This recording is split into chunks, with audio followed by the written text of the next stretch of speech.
Film ini bakal menyajikan aksi Perang Dunia Kedua di Atlantik Utara pada tahun 1942. Tokoh utama dalam film ini adalah Ernest Krause yang diperankan oleh Tom Hanks. Dia ini adalah seorang perwira Amerika yang baru saja dipromosikan menjadi kapten kapal Greyhound. Namun ternyata tugas pertamanya nggak mudah, karena Krause ini disuruh buat mimpin konvoi pengantar suplai perang menuju Inggris. Dan di celah Atlantik, di mana di daerah ini adalah daerah batas dukungan pasukan udara, apapun yang terjadi di sana mereka harus bisa bertahan sampai ke titik pasukan udara Inggris bisa melindungi mereka. Kapan radio yang genting memulai film ini dengan sangat intens. Mereka mengatakan perang nggak pernah berhenti dan mereka sudah kehilangan 3.000 pasukan. Konvoi 37 kapal yang berisi pasukan dan suplai persediaan perang ini harus segera sampai ke Inggris, karena mereka bakal melewati jalur yang diberi nama celah Atlantik. Mereka pun mengandalkan 3 kapal perang ringan dan 1 kapal besar bernama Greyhound sebagai pelindung jika terjadi serangan tiba-tiba.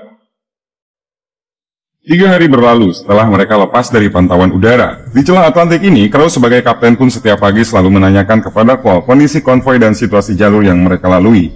Saat ini mereka tidak menemukan kontak apapun yang mencurigakan dan keadaan konvoi masih sesuai jalur seperti biasanya. Namun setelah ia sampai di Anjungan, ia pun mendapat laporan kalau 2 kapal yaitu Harry dan Eagle sedang melakukan perburuan. Krause yang masih belum tahu jelas situasinya, tiba-tiba mendapatkan morse dari kapal utama konvoi yang mengabarkan kalau mereka ternyata telah mendeteksi adanya transmisi Jerman di jarak sekitar 15 mil sebelah kanan. Greyhound pun menyuruh Dickie yang berada di sayap kanan untuk bersiap dan selalu waspada dengan radarnya, sedangkan Harry dan Eagle Krause suruh buat kembali dan mengisi formasi kosong. Greyhound pun pindah ke sebelah kanan dan mulai memburu kapal selam tersebut. Di sini, Krause mulai memberikan arahan siap tempur kepada seluruh awak kapal termasuk kepada Cole yang berada di bagian radar. Setelah beberapa saat, Cole pun melaporkan kalau mereka mendeteksi kapal selam musuh di jarak 15 mil dan sedang muncul ke permukaan untuk mengisi ulang oksigen. Greyhound yang sudah tahu posisinya pun langsung bergerak dengan tujuan supaya mereka bisa melihat dengan jelas dan langsung menyerangnya. Suasana pun semakin genting dan Krause sendiri mulai mencari waktu yang tepat untuk menyerang. Namun sayang, mereka terlambat karena kapal selam tersebut keburu menyelam dan hilang dari radar. Mengetahui hal ini, Krause pun langsung memerintahkan Cole untuk memperkirakan kemana arah pergerakan mereka. Cole pun dengan beberapa temannya langsung menghitung menggunakan rumus tertentu dan akhirnya mereka bisa menebak kemana kapal selam itu pergi. Nah, setelah jarak mereka dekat dengan koordinat tebakan tadi, si petugas di bagian sonar pun mendeteksi keberadaan kapal musuh yang bergerak semakin menjauh.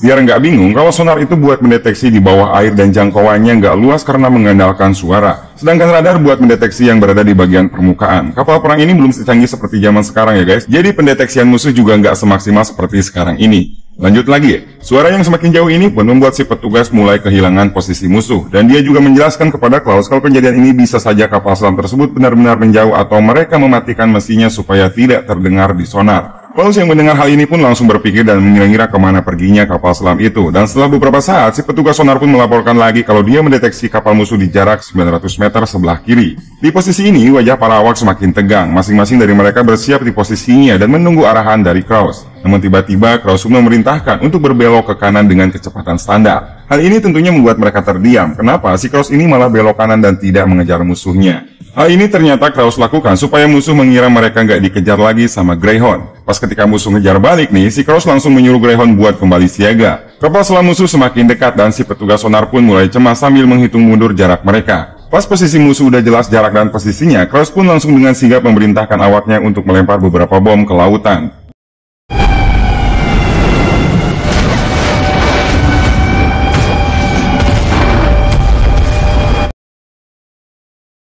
Setelah tindakan ini, Krause pun langsung keluar dan melihat mungkin ada tanda-tanda bangkai kapal atau bangkai manusia yang terapung. Namun saat itu dia tidak melihatnya dan menyangka serangannya tidak tepat sasaran. Sampai beberapa saat kemudian, anak buah Krause melihat kubangan minyak yang berarti kapal musuh udah hancur. Sontak saja, satu kapal Greyhound pun bersorak kegirangan. Semua senang kecuali sang kapten yang kelihatannya murung. Seperti yang kita tahu, kalau tentara musuh juga merupakan manusia dan Krause nampaknya menganggap hal ini sebagai kehilangan, terlepas mereka musuh atau bukan. Masa-masa kebahagiaan mereka ini nggak bertahan lama, karena beberapa jam kemudian Greyhound dapat laporan kalau ada 2 torpedo yang menyerang bagian belakang konvoi. Kapal Despotico dan Cadena pun menjadi korban torpedo ini, sehingga mereka harus mengevakuasi diri.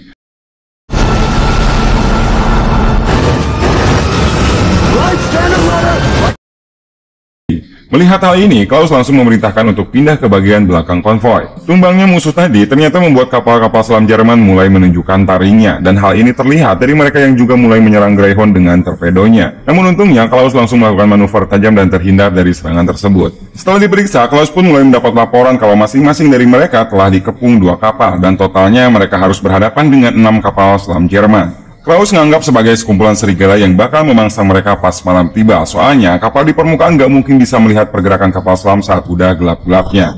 Satu demi satu, kapal selam Jerman pun bermunculan ke atas permukaan, tandanya mereka emang sedang ingin berperang. Sementara itu, Klaus masih mencoba mencari cara untuk mengatasi serangan ini dan terlepas dari cuaca yang benar-benar dingin. Suhu yang dingin ini nggak cuma mempengaruhi Klaus, tapi juga kapal secara keseluruhan. Wiper udah nggak bisa bekerja dan radar juga mulai ngadat-ngadat. Malam yang ditakutkan pun tiba. Konvoi Greyhound nggak bisa berbuat apa-apa pas saat ini, kecuali bersembunyi dari pihak musuh.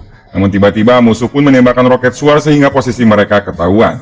Klaus yang sadar selain ini kesempatan bagi musuh, dia juga mulai mencari celah untuk memperhatikan sekitar. Ketika Klaus melihat kapal selam yang lagi mengisi oksigen, dia pun langsung mengejarnya dan mulai menyerang.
Setelah perang singkat barusan berakhir, Klaus pun di sini harus kembali berkabung karena ternyata 3 orang anak buahnya meninggal karena rudal tadi.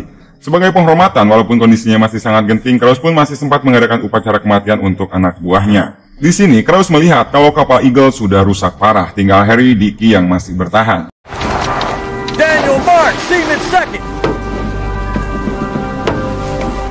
Akhirnya kita tiba di 14 jam sebelum mencapai tempat aman. Klaus yang tahu konvoinya semakin lemah lantas memanggil Cole dan menyuruhnya untuk mengirim pesan dan meminta bantuan.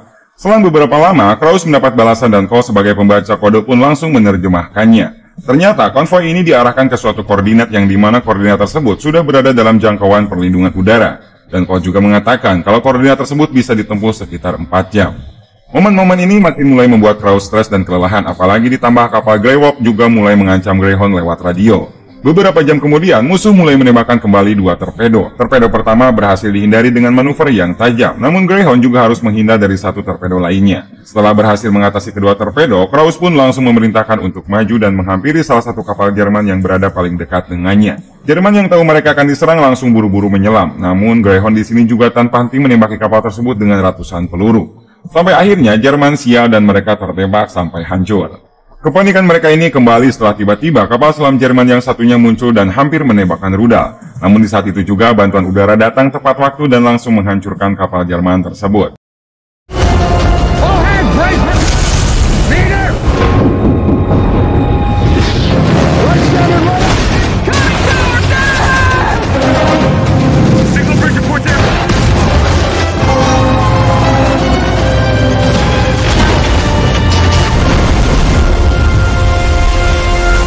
Setelah 48 jam yang menegangkan, Klaus pun kali ini bisa bernapas lega dengan adanya bantuan udara. Dan gak cuma itu, bala bantuan juga datang dari laut.